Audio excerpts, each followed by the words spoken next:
So here is number one. I think intentional time is so valuable. You know, it's interesting because a lot of moms, they'll pick up their kids late from the day and then they only get them a couple of hours in between, let's say picking them up from school, and then it's bath time, and then it's bedtime, and then it's story time. Sometimes bath, sometimes they don't get a bath. I'm just being real. Or you have to get to like a sporting event or something like this, and it's like you didn't get any of that valuable time that you really, really, really wanted to put into your life. So I just, I want to talk about intentional time for just a second. So to me, intentional time is this. Intentional time is the way in which you create moments, okay? The way in which you create moments in a sense of this. If I have my child from 3:30 to 5:30, and that's all the time that I have.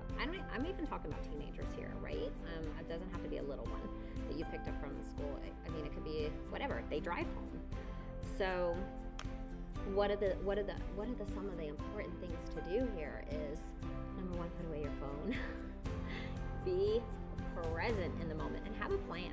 You know, have an actual plan with them. And the plan that I'm talking about could be something simple. So let me just give you some little age groups. So if they're younger, the plan may be, hey, let's go outside and throw a ball, or hey, let's ride to the park, or hey, let's ride our bikes, or, you know, hey, let's play a board game. Not sitting and watching a show together. Although of course, there is a place and a time for that, but maybe that's not the thing all the time. So you can watch a show and be on the phone. They can watch a show and you're on the phone. The point of this is intentional time, right?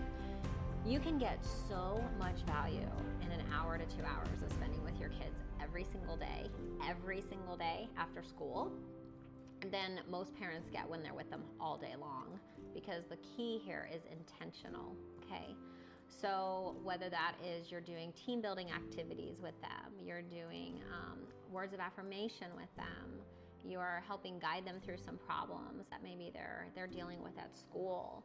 And as far as like your teenagers go, well, they'll let you know what they want to do, right? I remember when our kids would come home from school, it was so funny. They would come home, literally get off the bus or drive themselves home, it would, depending on the age, go right to the freezer, grab a Hot Pocket, put the Hot Pocket in, and go right to their bedroom.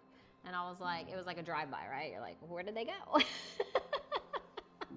And so I would force myself to have some intentional time with them, because I always work nights and weekends.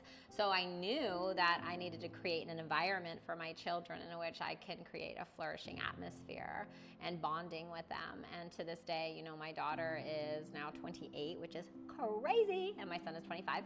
But we have a beautiful relationship together. And I just think all the times about like when we would just go on a boat day, or and it was intentional time, right? And when we would go to like family movie nights, and there are things that you can do sometimes when they're older, sometimes on their timeline. Well, even if you guys put it on a family calendar together. So if you could put this on a family calendar and let them pick the date and the time, that would definitely help too. So there's just a little bit of tidbit on intentional time.